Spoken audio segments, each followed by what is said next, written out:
Good morning. I'm going to talk about Module Three's discussion, so I'm going to jump right in. What does effective writing instruction of ELs look like in your content area or discipline? So first off, I learned a lot from the interactive writing with Dr. Jana video, focusing on the positive and not jumping right into correcting a child's paper, especially an EL student, is key because that will not only does it break down their self-esteem, but it lets their peers or listener or the teacher see the student's insight on how she or he wrote what they wrote, because the way they wrote it may have been a different spin on how we interpreted it. So I really like that she discussed that. But for my classroom, I have the students read their written story to me in a small group so that other peers can hear, but also give help or advice or what they enjoyed and what they liked about their paper. But when the teacher in the video with Dr. Jana puts all together the student stories and doesn't state who wrote what, was very interesting to me. So I think that's one thing I took away from that video, is that it doesn't have to be just EL students, it could be anyone. Reading all the stories and not taking a guess on who wrote what puts the pressure off of a child. Maybe if they had an error, they did not.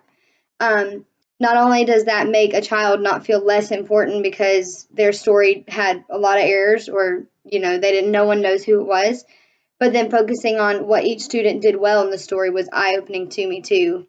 I know sometimes as teachers we just try to correct and jump right into, this, you need to work on this, but also giving them, I call it a stare and a star. A star is what they did good at, and a stare is something that we can work towards. I think that's important. But I also use graphic organizers that show step-by-step what the EL student is expected to write in each paragraph. But giving them a rubric or a checklist to check off each graded assignment or area is also important too, for giving the students examples like a transition word. Having lists provided for them is also important. Number 2, how does what you know about second language acquisition influence the way you teach ELs?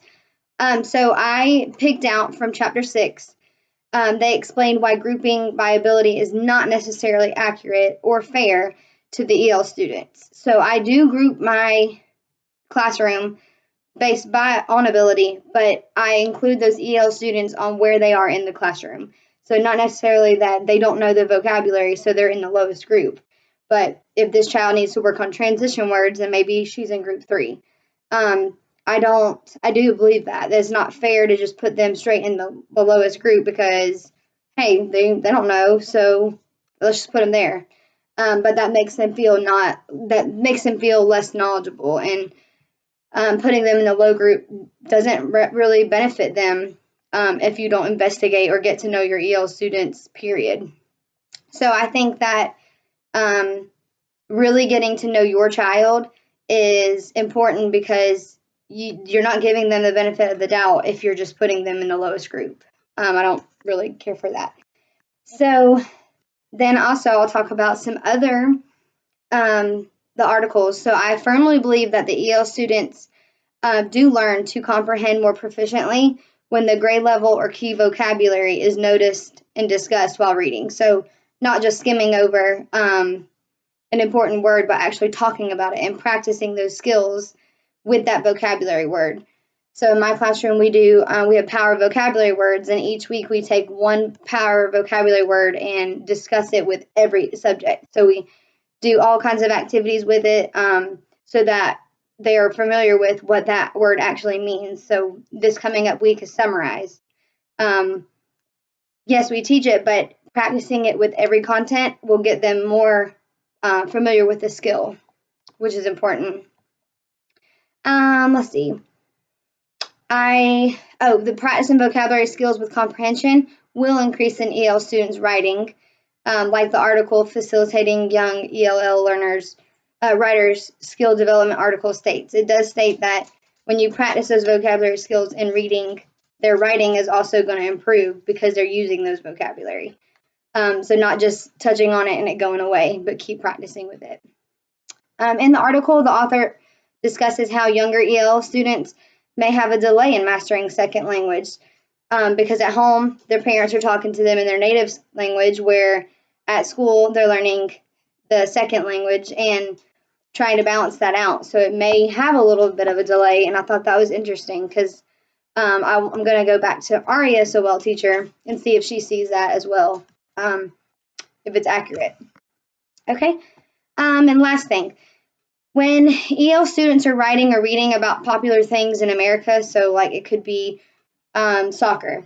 Well, at an EL country, it could be called football. Like it could be completely different.